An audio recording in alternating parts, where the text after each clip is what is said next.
Salve galera, mais um vídeo aqui do canal Pro Bikes. E a gente vai fazer um bike check das duas bikes.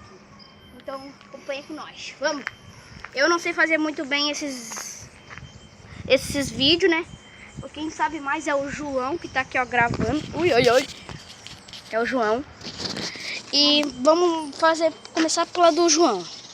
Então aqui temos, eu tenho o guidão mod, aí eu não sei quantos milímetros que é. Freio junto com o Rectifier da Shimano V-Brake. E daí aqui temos a luvinha da Yester. A mesinha da mod também. Caixa de direção da Neco.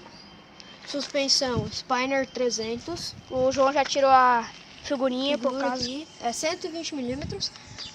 Pinça de freio da WinZip. Mecânico. Aqui o disco eu não sei a marca. Cubo também não sei as marcas. O aro é Freeride. E os pneus são balão. Pneu balão da Depstone.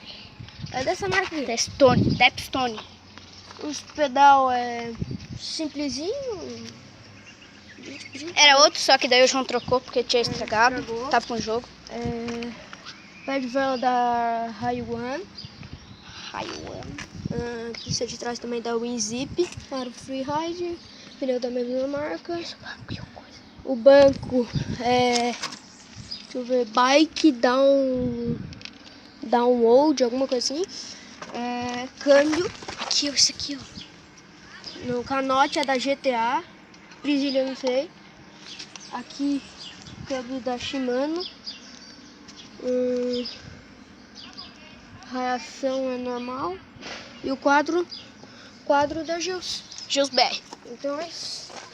Agora vamos pra nossa, pra minha, na verdade. Galera, agora vai ser da minha bike. O guidão aqui, não sabemos a marca. Não sabemos a marca. Mesinha da GTR. Mesa da GTR. A luvinha mesma da minha.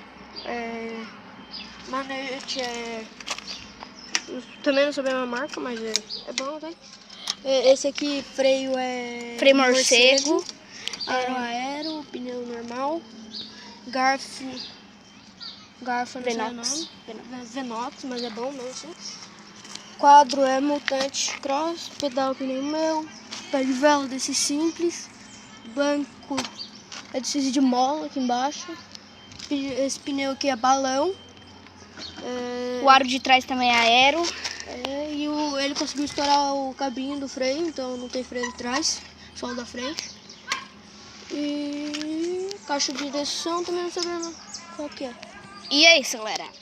Isso aí foi não sei falar isso não, fala aí, João. Esse foi o bike check das duas bikes, a Gils e a Mutante. Então é isso.